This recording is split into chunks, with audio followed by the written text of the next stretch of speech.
Good evening, everybody. With prostrations at the divine feet of Bhagavan Swaminarayan and my Guru Hari, Param Puja Pramukh Swami Maharaj, and my Pragat Guru Hari, Param Puja Mahan Swami Maharaj, my heartiest Namaskar, good evening, and Jai Swami Narayan to all the respected principals, teachers of CEIR, and I must especially thank Shri Mukesh Pai Shelat for being the connecting link, being the bridge between us today and organizing this webinar. We are always taught Acharya Devo Bhava. All of you being Acharyas, I bow down at your humble feet, very humbly, and do pranams, because Acharya Devo Bhava is deeply rooted in our culture, in our tradition, and in the system that we are taught. Well, the topic for today, roots to wings. That means more stronger the roots, more deep the roots, more enriched the roots, better the flight, stronger the wings, more the distance covered. So if you want to carve out a perfect professional, if you want to carve out a great human being from your student, you all being teachers, principals, that is educators, you always want to carve out a wonderful ace professional and a great human being, a combination of these two out of your students. You need to make their roots more strong, more deep, with strong foundations, and more enriched with minerals. Because teachers are the architects of the future. It is in the hands of teachers to create the next generation of the society and thus build the nation. Whenever I meet teachers, whenever I have a seminar or a webinar to talk to teachers, I always feel very humble because I always have had and I will have great respect and admiration in my heart and mind for teachers, because whatever we are today is because of our teachers and parents. And I take this occasion today again to pay my humble respects to all the teachers who have carved me out, whatever small I am today. So teachers are the architects of the future. In their hands lies the future of the society. In their hands lies the development of the nation. So if we want to see India into a developed country, if we want to see India into a superpower, it all lies in the hands of you all, the teachers. Bhagavan Swaminarayan has given the Siksha Patra, the essence of all the scriptures, in which he writes that imparting knowledge is the greatest service to society. The teachers are the greatest benefactors of the society, because knowledge is power. Knowledge is future. It is something which remains with you lifetime, and it is something, rather the only thing, which increases by distribution. So my first point, and that this topic, roots to wings. As teachers, we all know that knowledge is power, but we need to induce this in the hearts and minds of children, of students. That, see, my son, knowledge is power. In the worst times of your life, what will remain with you if everything else goes away is your knowledge. Am I right or wrong? Yes. Because you as teachers ask your students to raise your hands when you say something. Yes, I'll be asking you a couple of times to raise your hands. So first important aspect of strengthening the root is understanding created in the hearts and minds of your students that knowledge is power. Once upon a time, during the kingship times of India, Peshwa Madhavrao of Pune was on a fine full moon day morning sitting to distribute alms, to donate money, cloths, grains, even gold, whatever people wanted. On every full moon day morning, he would do this. Peshwa Madhavrao and his assistant could see a small little boy, must be at the age of 7 or 8, not joining the queue, standing aloof and watching everything that was happening. After the queue was over, Peshwa Madhavrao called this little boy near and said, I see you standing aloof from this queue. You didn't join the queue to take alms from me. What do you want? Can I give you something that can make you happy? And the little boy said, see, if you give me money, it can be spent and I can become a pauper again. If you give me clothes, after a few months or a couple of years, it may wear and tear off. If you give me grains, I shall eat for a few months and then it will get exhausted. If you give me a piece of land, it also, when I close my eyes, doesn't stand with me. Then what do you want, my little boy? Asked Peshwa Madhavrao. And the little boy said, I'm an orphan. But if you can make arrangements for my studies, I want to study well. I want to be a knowledgeable person. And by that knowledge, I want to serve the society and impart that knowledge to hundreds of my next generation fellow men so as to make the society and nation great. Peshwa Madhavrao was very happy and immediately ordered his finance minister to make all the necessary arrangements for this little boy. The little boy studied well. He was a brilliant boy. And as time passed, that little boy became one of the most respectable judges in the judicial system of India. I'm talking of none other than Ramamurthy. This is the story of Ramamurthy. So when we can, as teachers and educators, imbibe this element in the hearts and minds of children, that knowledge is power, knowledge is future, knowledge is strengthening the society, knowledge is building the nation. The first big battle against illiteracy is won. And it is a must. Whatever we can, wherever we can, we must always try to help the students out. By this example of Peshwa Madhavrao and Ramamurthy, I want to put forward a point that you as educators must be teaching hundreds and thousands of students. And so far, hundreds and thousands of students might have passed graduating under you, but you need to pick up a few students for personal care. You need to pick up a few students for personal attention so that you can carve out a Ramamurthy or Dr. APJ Abdul Kalam out of it.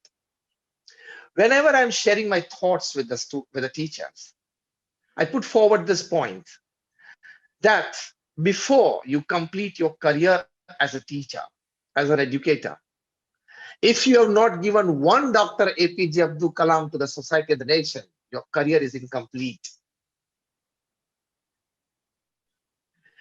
Though you have educated hundreds of students, though you have educated hundreds of children to graduation, post-graduation, chartered accountancy, medicine, engineering, it's fine, it's great. All kudos to you. You have done great service. But give one Dr. APJ Abdul Kalam class person to the society, which the onus of it lies on you. 10,000 students taught, great. And one Dr. Kalam produced bigger grade than that. So as Peshwa Madhav Rao did for Ram Murthy, you, as part of the session today, must pick up your pen and a piece of paper and write this, that before I complete my career, I need to give such a great personality to the country that for tens of decades, people could remember him, people could learn from his life, and people could imitate and serve the society and nation well. This is the first important aspect of being an educator. Another aspect that I would like to put forward when we want to strengthen the roots so as to strengthen the wings. Again, I repeat, strengthening the roots, deepening the roots by culture, by tradition, by values, by virtues, enriching them by all this will make the wings of your students better, stronger. One wing of your student is being an ace professional. The second wing of your student is being a great human being. I think all of you will agree with me when I put forward this point, that a student as a citizen will fly high, will fly long with these two wings. Isn't it? One wing being the wing of being an ace professional in whichever field he is. And second wing is being a great human being. Do you agree with me or not? Just raise your hands if you say yes. Being an ace professional and a great human being.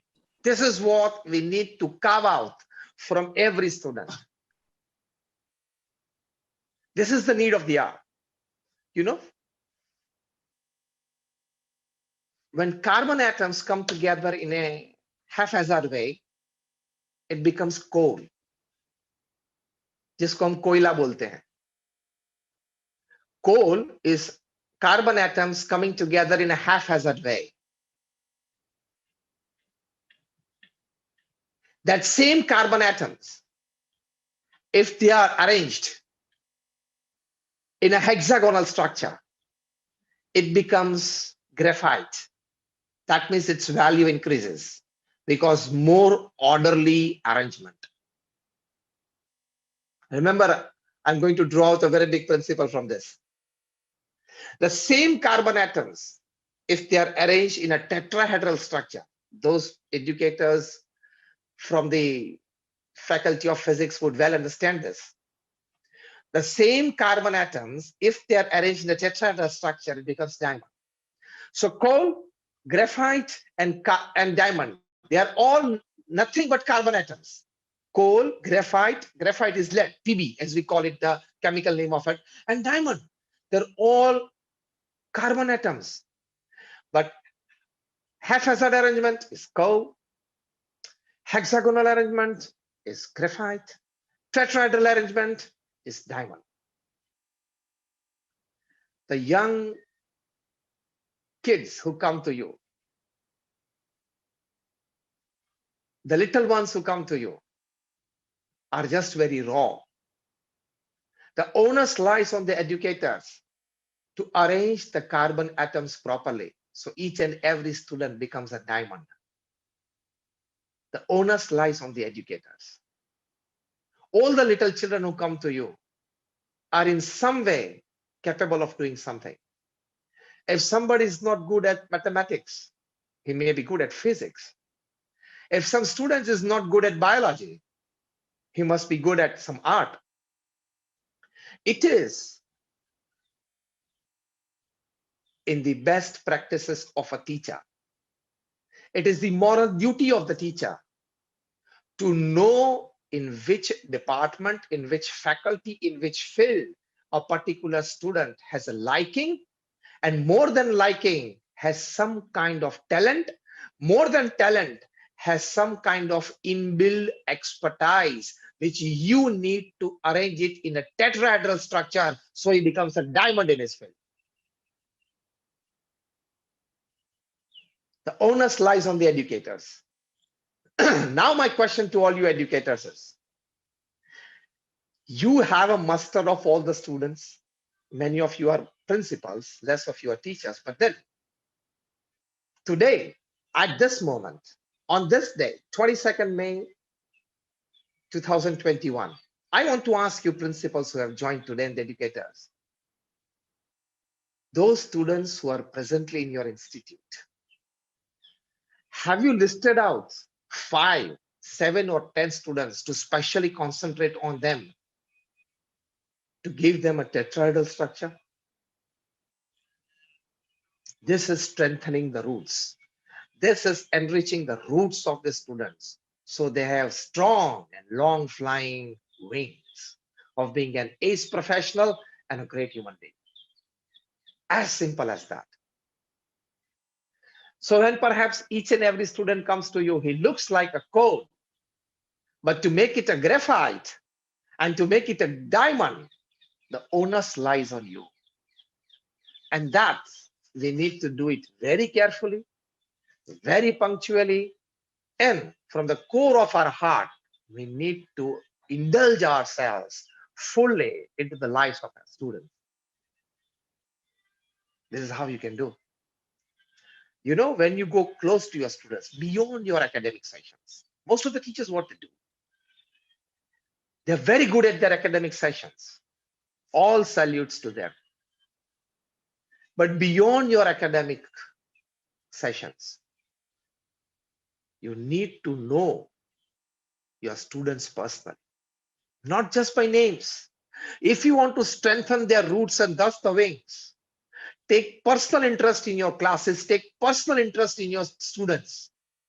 I would tell you, our Guru Pramukh Swami Maharaj knew, I am without any exaggeration, would tell you, he knew more than 25,000 people by name and face. Because I took Diksha at his hands way back in 1991 after finishing my engineering. We had 1,200 saints in the organization, and more than 750 of them are graduates, postgraduates, chartered accountants, doctors, and engineers. We run 162 different kinds of activities, and we are a worldwide NGO with a permanent status in the United Nations as an NGO. You might all have visited, as Mukesh said, that at the Swaminarayan Akshardham in New Delhi, 110 acres campus exhibiting the greatness of Indian culture and tradition to its maximum. And from its inauguration in 2005 till date, we have had 17,000 footfalls a day, and people bettering their lives after visiting Akshardham. Such more than 1,300 institutes of social service we BAPS run all over the world. That is more than 1,300 campuses, hospitals, hostels, schools, colleges, community centers, sanskar kendras, mandirs, and akshardhams.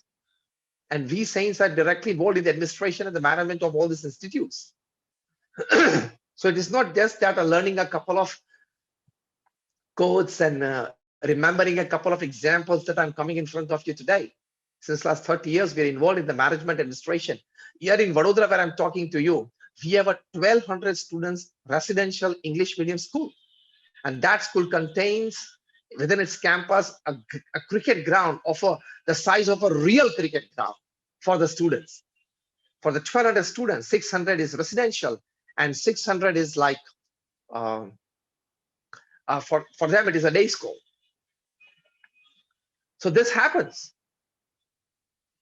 And so sharing with you something that I've experienced is that you need to take personal interest. Otherwise, being an educator for 40 years, 4 decades of your career will pass, fine.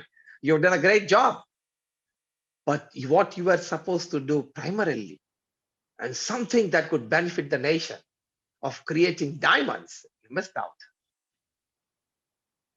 And you can, if you take personal interest and keep your eyes and minds open, if you keep your ears open, and if you keep your senses open, you can pick up such diamonds in the midst of the whole class of students. You know what happened once?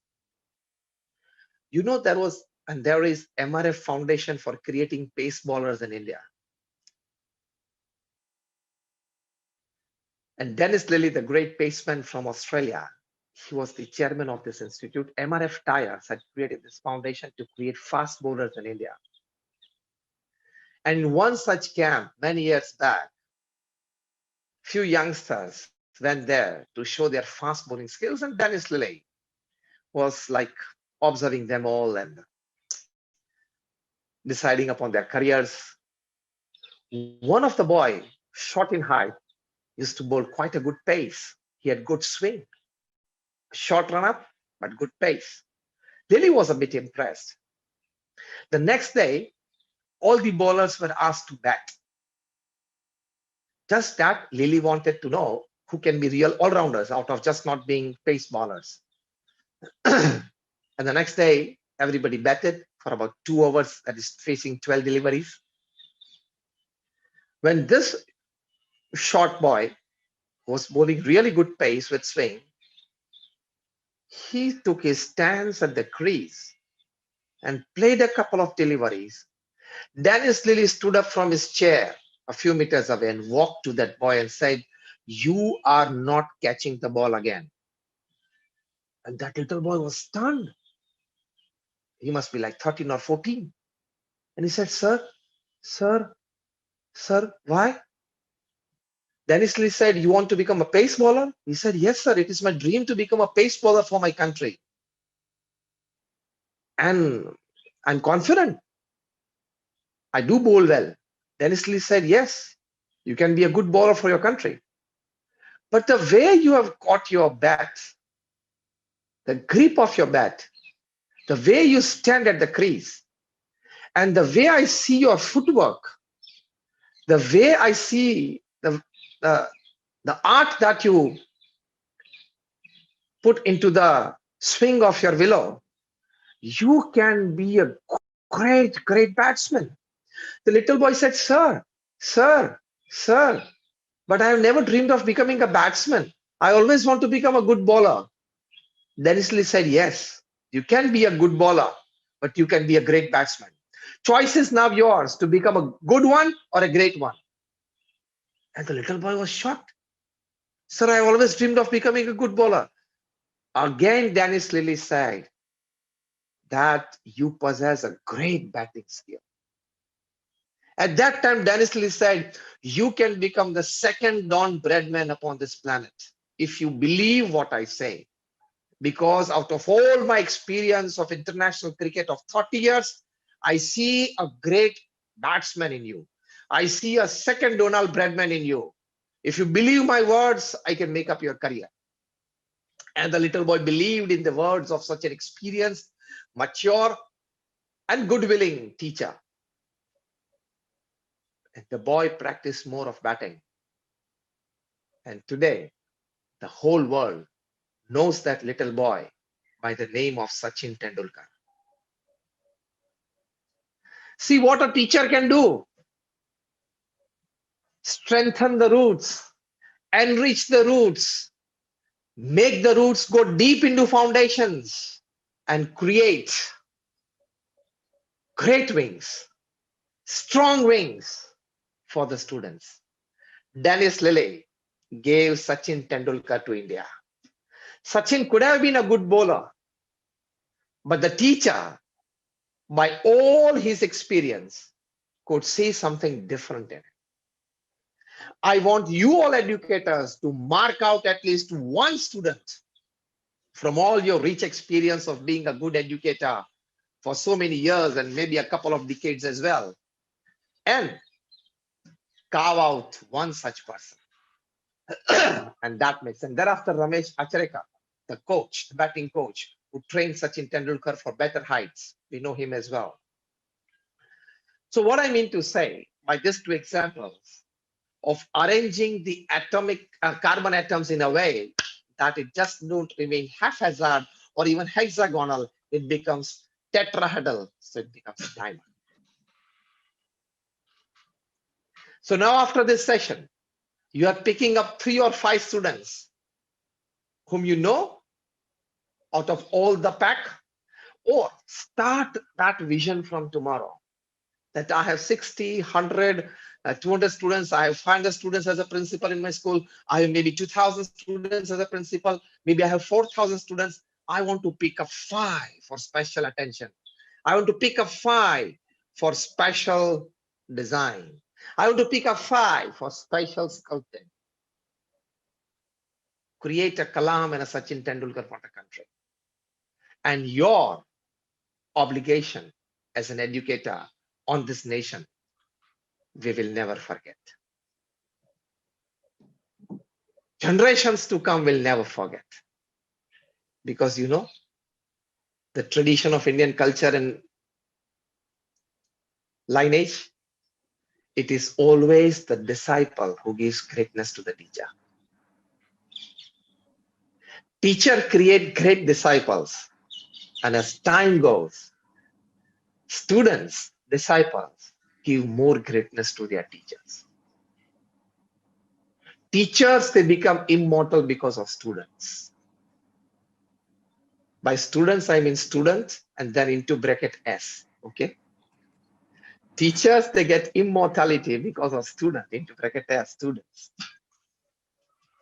So what I mean to say is that make their roots strong by identifying their talents, by identifying their specialties as Dennis Lilly did for Sachin Tendulkar, by identifying their strengths, working upon it, guiding them, inspiring them to carve out a great personality.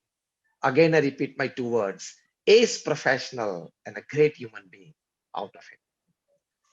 Your job is to create an ace professional in the respective professional field and a great human being out of your student. So that we can definitely do. Otherwise, do you agree with me that we have more educational institutes today in the society than at any other time we ever had? Yes or no? I'm your tutor at the moment and you are my pupil. So whenever I ask you to raise your finger, you will have to. just creating a lighter movement. What I mean to say is that we have more educational institutes than at any other time in history. We have more educated persons than at any other time in history. Yes or no? Yes. Yes. But you will agree with me when I put forward the statement that we have more. Humanity is a diseased one, isn't it? Humanity is a diseased one. Mankind is in need of something more moral. Mankind is in need of something more spiritual. Mankind is in need of something more moral. Mankind is in need of something more spiritual. I put forward this with logic, not just belief. When I talk of morality and spirituality for strengthening the roots of the students, I put forward a logic. These bombs and missiles are not made by illiterate people. They are made by some of the finest graduates from some of the finest universities in the world. Yes or no? Yes. These bombs and missiles and weapons of mass destruction, atomic bombs, nuclear missiles are not made by illiterate people, uneducated people. They are made by some of the finest graduates from some of the finest universities in the world. What does that mean? Just the name of your university does not guarantee producing great human beings. Just your institution standing tall in the society for 100 years or 150 years doesn't mean that it will produce quality human beings. You would be surprised to know that more than 30,000 scientists, I repeat the figure, 30,000 scientists all over the world are working 16 to 18 hours a day in laboratories to produce weapons that can kill human beings. 30,000 scientists. I want to ask those 30,000 scientists, were you taught science by your teachers for this? You were taught science by your teachers to improve the life of people, to better the lives of people, to gift such discoveries and innovations to the society. that can make human life and all the existence upon this earth, all the living existence upon this earth, more happy, to make life more beautiful. Am I right or wrong? Correct. But along with education, they were not taught values. Moral They were values. not taught virtues. They were not taught culture. They were not taught human dignity. They were not taught traditions. And that is why these 30,000 scientists are not scientists, but they are demons. They are not scientists. They are demons because they are creating weapons that can wipe out human populations from upon this earth. So just giving knowledge to your students is not the end of the story. And that is why in our ancient culture, we had two types of vidya, that is knowledge. Aparavidya and Paravidya. Paravidya, yes. Aparavidya is all that you teach. Physics, chemistry, biology, mathematics, English, languages, arts, culture, performing arts, everything that you teach is all Aparavidya. And the Paravidya is beyond Maya. Paravidya is creating a great human being. Paravidya is creating morality, spirituality, religiosity, great values and virtues of helping each other, of creating a brethren in the society, of creating oneness in the society, of creating unity in the society. All that teaching of values and virtues in the hearts and minds of students is called Paravidya. So go beyond your Aparavidyas and teach your children Paravidya as well. For that, I give you a very practical suggestion. You being principals, I want to suggest you one thing. How can you teach Paravidya to your students apart from the Aparavidya that you teach? What is the time of your class period? Normally it is like 45 minutes. 40 Let's say it minutes. is 40. Let's say it is 45 minutes, okay? Maybe 35 also, as somebody wrote. Okay, fine. For example, if it is 30 minutes, 35 minutes. For example, let's take it to be 35 minutes. It should be 30 plus 5, not 35. Now let me explain you what I'm talking. If your class period is 40 minutes, it should be 35 plus 5, not just 40 minutes. Now what is this? If your class period is for 40 minutes, 35 minutes you must teach your subject well. Okay, that you are doing. Last 5 minutes, you must tell inspirational and motivational stories from the great Indian tradition, culture, and history to your children. That is your period of 35 plus 5. That makes 40. Just 5 minutes of inspirational talking to your children. You don't know when one such story penetrates the heart of some student and his life changes. I have tens of examples of this. Somebody wrote just now that I'm doing that in my class. I must especially congratulate them. Somebody said, I agree. Thank you very much for that, for accepting my suggestion. Somebody writes, very good idea. Thanks for accepting this suggestion. But this is for everybody. And somebody said, I will do. Thanks for picking it up well. What I mean to say is that if you can inculcate this, in England, now listen very carefully. In the UK, any student who learns history from standard 1 to 12 is always taught only and only British history. No European history, no Russian history, no Chinese history, no Indian history, no African history, no American history. A student on the soil of UK, this is a bill passed in the UK Parliament. This is a bill passed in the UK Parliament, so it is a law on the land of UK, on the UK soil, that a student till the class 12 should be taught only and only British history. Why? The one-line reason put in this bill is he should be proud of being a British. He should be proud of being an Englishman. And if he wants to learn European history, Russian history, Indian history, or any other history, he can pick up the course of history in his college under graduation after standard 12. When he goes to college, he is free to pick up subjects. So he can, according to his choice. That's fine. By the time his mind is mature enough to be a proud citizen of UK, to be a proud citizen as being the torchbearer of the proud British legacy, of the great British history. I'm a part of it. To have that feeling, to have his heart filled up with that. This is a law made in Britain that from 1 to 12, they are taught only British history. See, nations are doing it. In the same way, perhaps I regret many times that when I was from standard 1 to 12, I was not taught absolute great Indian history for many reasons. We were taught many other history of invaders, but the great history of the great kings and the great tradition, the culture of India.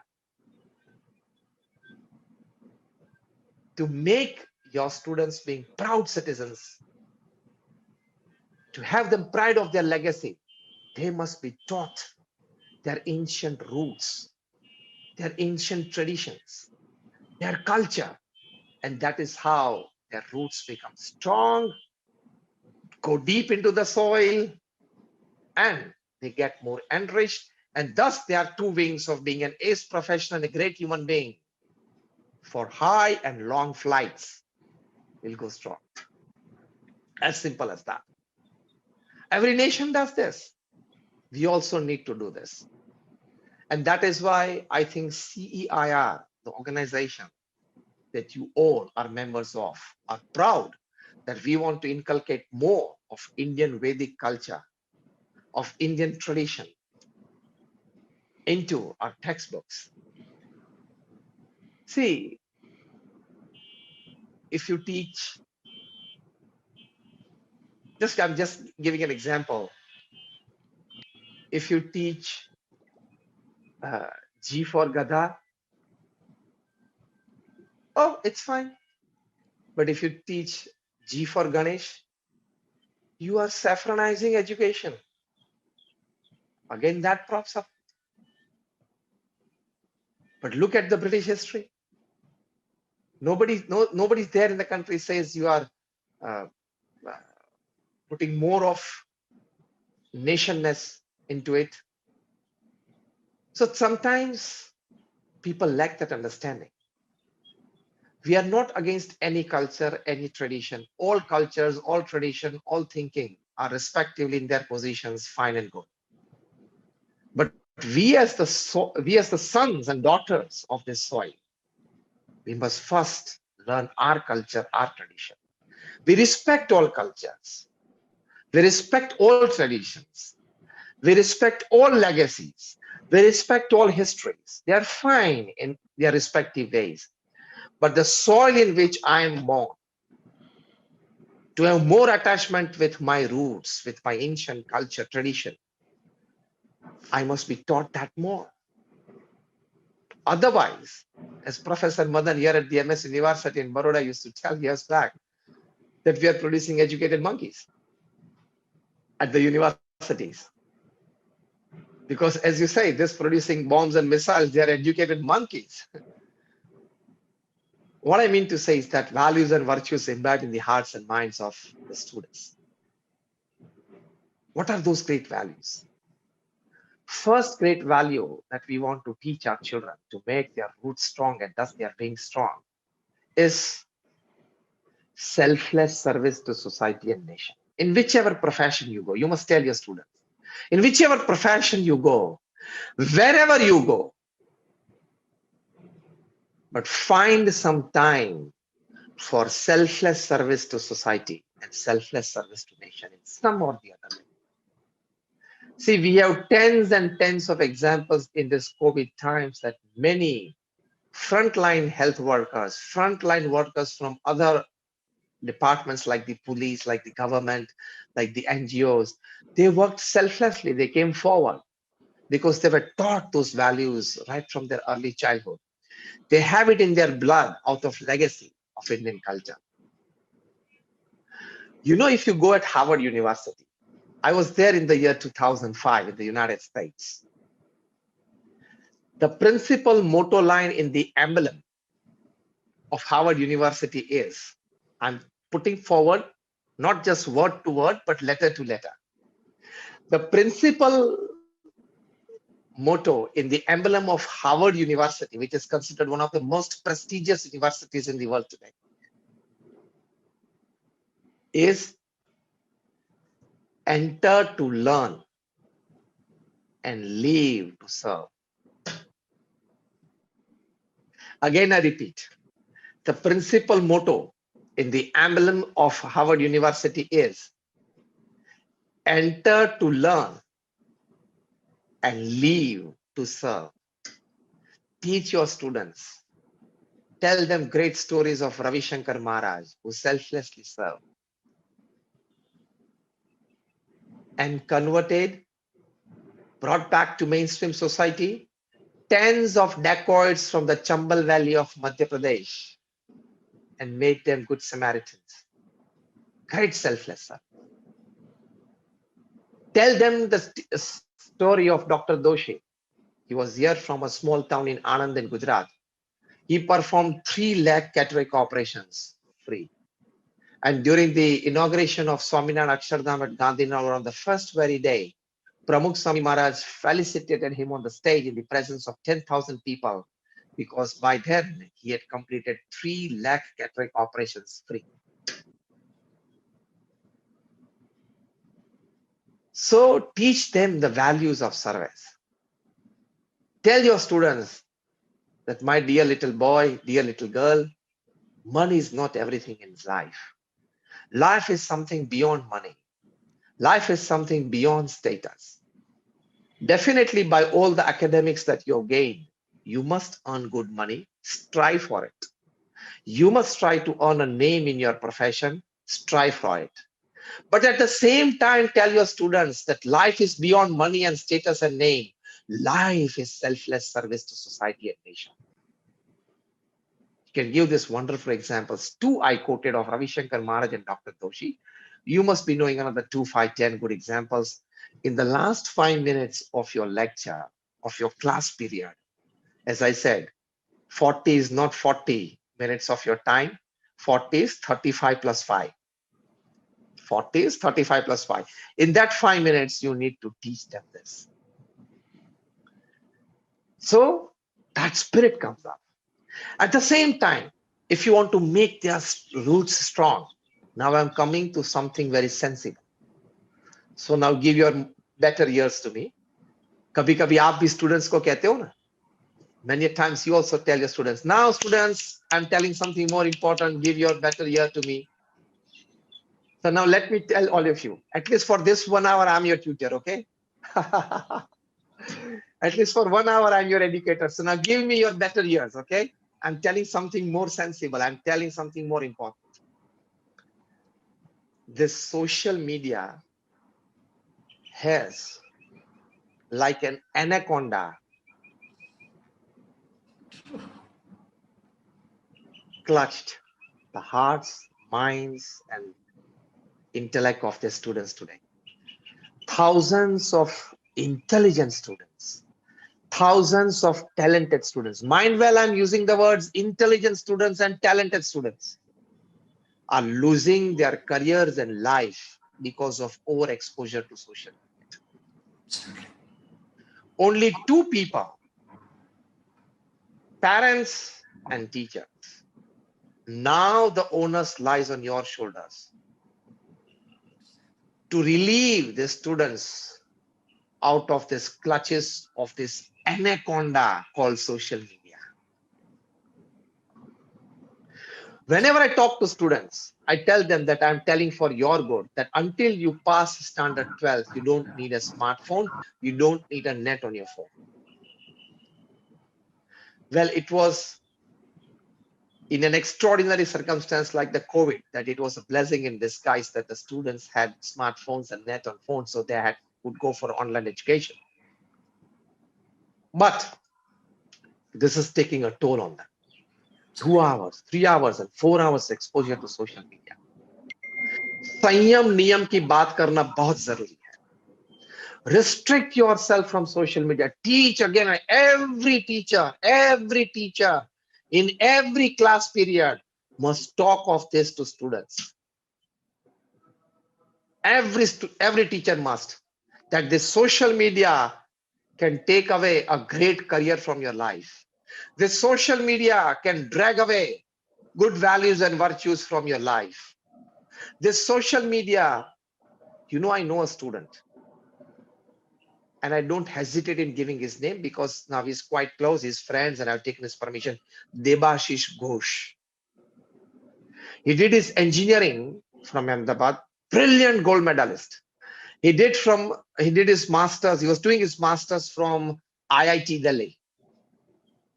He was interested in space technology.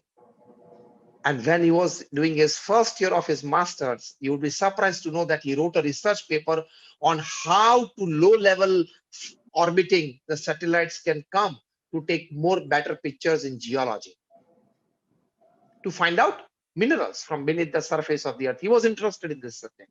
Fine, good. His research paper, institutes like the defense forces in India found interesting. His papers, even NASA, National Aeronautics and Space Association, USA, found interesting. And he was called to US. Thereafter, he wrote many, like 18 to 20 research papers on this. And he earned a name for himself overnight. He was offered wonderful places for research in the defense forces in India, at NASA, but he said, no, I want to work for my country. I'll not come to NASA. But thereafter, what happened? A bad turn in his life. He got in the company of some wrong people, got addicted to soft addictions, and thereafter hard addictions, and thereafter drugs, and thereafter other many bad habits. When this institutions came to know about this, they rejected him, took away the certificates that were given to him out of his research papers. He felt no more interested in studies. He could not complete his PG, post-graduation.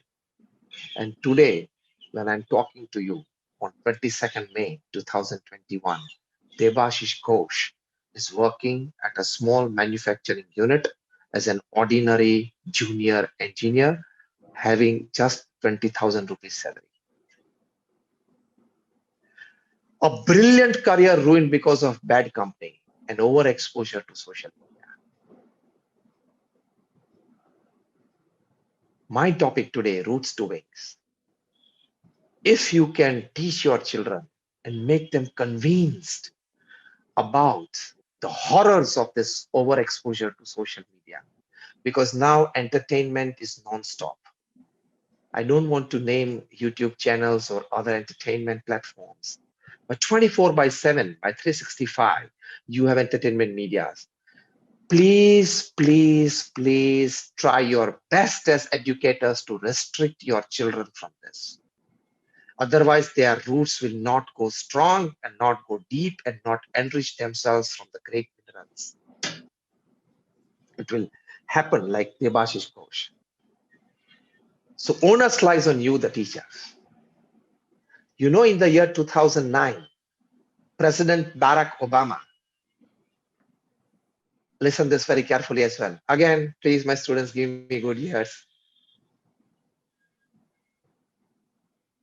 President Barack Obama, in the year 2009, he conducted a special meeting of educators and said that I am granting a budget of $204 million, that is 900 crore rupees. For what? President Obama asked the educators to teach brahmacharya to students, to teenagers, boys and girls, to teach these teenagers that restrict yourself from any kind of such physical sexual activities, which can result into teenage pregnancies, which can result into STDs. President Obama was concerned, and he put a budget of $204 million in the year 2009, 12 years ago, and pleading to educators to teach the values of Sanyam and Niyam, to teach the values of abstaining themselves from such activities, to restrict the students from such activities so that they could focus more on their studies. They can have an inclination towards better values and virtues in life. That is why President Obama taught this. That means all those people who have given a thought to making the roots of the students stronger, deeper, and enriched, so that there are two wings. One wing of being an ace professional, another wing of being a great human being, becomes strong for higher and longer flights in life, bettering societies and bettering nations. These are the values we need to teach. And last but not the least, I will complete my talk in the next 3 minutes. Teach your children faith in God. Teach your children to pray to God every day. Teach your children to chant the holy name of God every day. Not because I want saffron and I'm a man of religion that I'm talking to you today. I'm a man of science and a man of religion both. Because I'm an engineer. I did my BE mechanical. 30 years back, I finished it from one of the most prestigious Sardar Patel universities in Gujarat, India, from BVM, Birla Vishwakarma Mahavidyalaya. And since last 30 years, I'm a man of it. So I'm a combination of science and spirituality. So whatever I will talk to you would be very logical, would be very open, and can be proven by experiments. Why I'm talking that teach your children faith in God, teach them to pray, teach them to chant the holy name. Now again, listen carefully. I end my talk with this example, with this real story.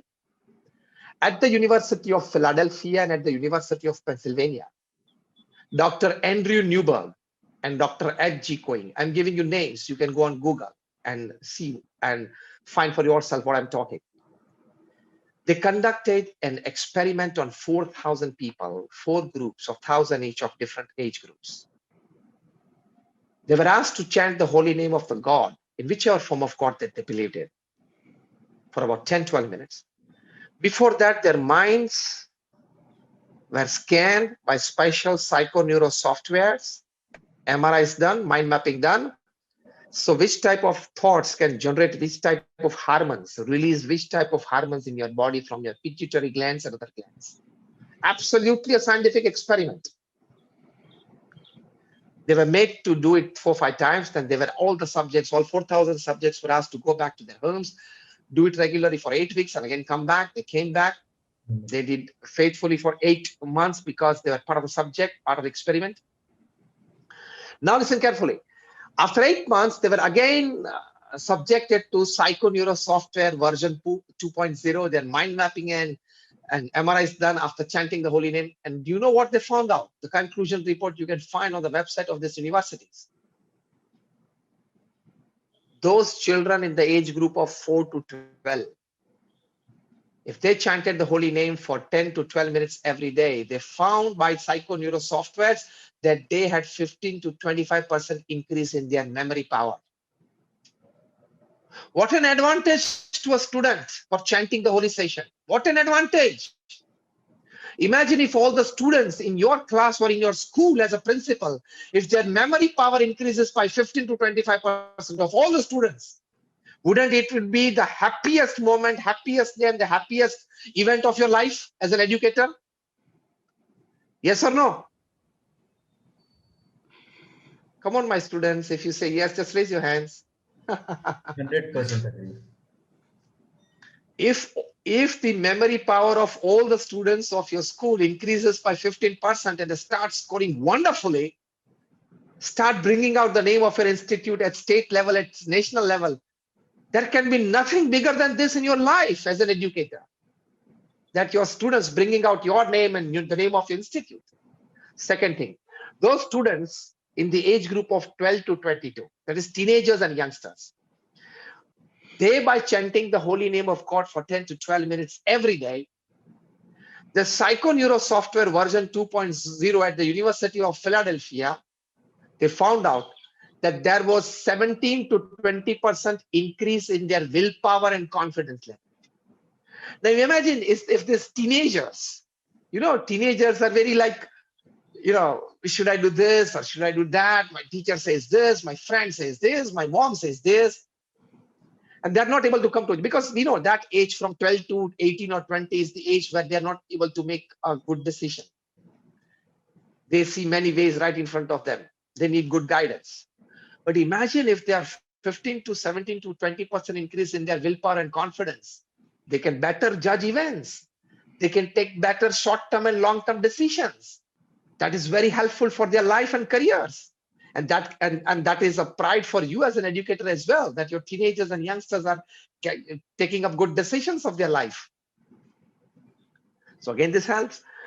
Those in the age group of 22 to 60, that we all are today in the webinar.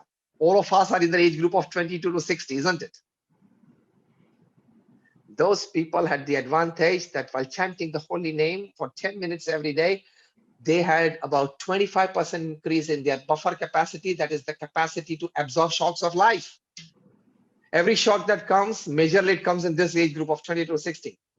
So if you have 15-25% increase in the buffer capacity strength, you can withhold yourself, you can withstand the adversities of life better. Practically, if you have a divorce, still you can come to the class and teach your students well, as you taught in the previous days. Because you have a better buffer capacity, better withstand yourself in the adversities of life. And lastly, in the age group of 60 to 80, the last age group, the fourth age group was 60 to 80, that is retired people and old age people.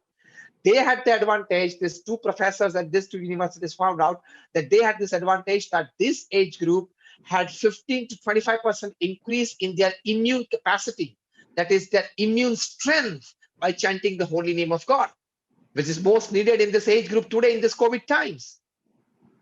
So in the conclusion report, they wrote that 10 to 12 minutes of chanting the holy name of God can increase your memory power, can increase your willpower, can increase your confidence level, can increase your buffer capacity, and can increase your immune system. I think this 5 increased by 15 to 25% is heaven on earth. This 5 qualities is heaven on earth if it increases to 15 to 25%. Teach your children faith in God. So strengthening the roots, I taught you 3 things in the second half of my talk. In the second half of my talk, I taught you 3 things for strengthening the roots of your children. First, selfless service to society and nation. Second, restricting and abstaining themselves from more of sensual pleasures so that they have better concentration and better focus on their academics and life. And third, faith in God. This strengthens the roots, deepens the roots, enriches the roots, and thus strengthens the wings. One wing is professional, second wing, great human being. So the bird will fly to greater heights and lengthier flights. Thank you very much for patiently listening to me.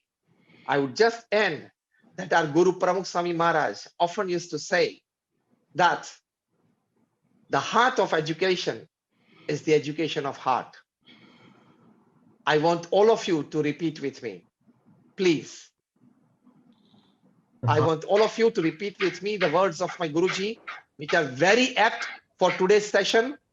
The heart of education, please repeat with me. The heart of education Is Is the education of heart.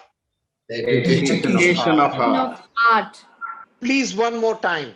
The heart of education The The heart heart of of education Education is is the education of heart. the education of education of heart. heart. heart. Thank you very much. And my prayers for you all educators and prayers for your students, that you, out of your students, create great human beings and thus great societies and great nations. Thank you very much. Pranams and Jai Swami Narayan. Yes, Amina. Yes, yeah. A truly inspirational session.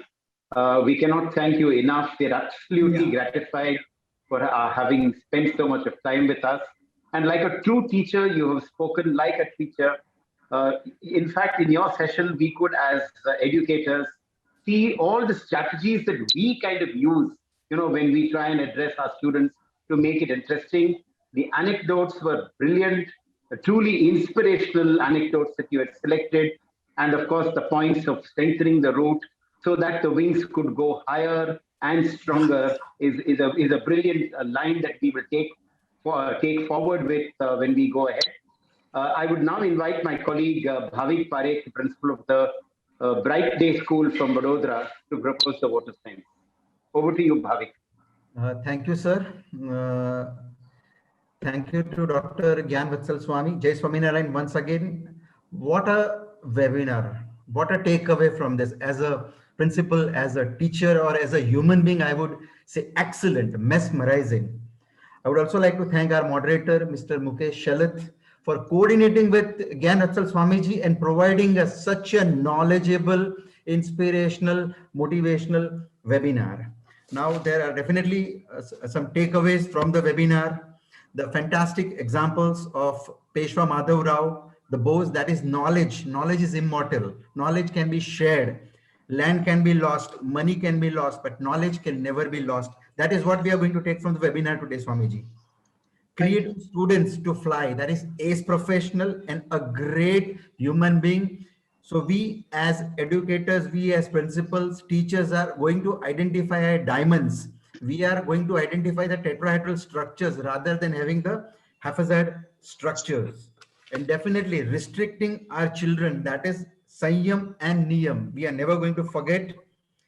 And the three important things which last you told: selfless service on society, faith in God, and then the restrictions, because we don't want 30,000 scientists who are destructors, but we want them as innovators. We want Dr. Kalamji, whose dream is, a dream should be such that never allows you to sleep. We don't want that sleep, but we want people who can create society, wonderful society. I would also like to thank our core team of CIR, technical team of CIR, all the board of directors, CIR zonal directors, premium members, principals, teachers who attended the session. I would also like to thank the Veda Handwriting Lab for unstinted support to CIR and Dr. Srishan Gopinath, the founder of CIR. Now there are some announcements. That is on 25th of May, 4 p.m. We have a webinar on 3D approach, raising 21st century children who succeed both inside and outside the school, by Mr. Mayank. We also have a paid session on 25th May, Tuesday at 4:30 p.m. by Ms. Akanksha Pandey, a consultant clinical psychologist, Bengaluru, on topic basic online counseling skills for teachers. We also request schools to visit vedahandwritingkit.com, Campus Connect, and try Veda Handwriting Kit. We also request to join feedback page as well as Telegram groups for updates about our programs. And on 30th May, we will be having a handwriting challenge for teachers and students. That is from 11:30 a.m. to 1:30 p.m. Thank you once again, Swamiji, and Jai Swaminarayan and Vande Gurum to all. Swamiji want to say something. Swamiji want to say something. Yeah. Yes, Swamiji. Am I audible? Yes, Yes, sir. yes, sir. Yes, sir.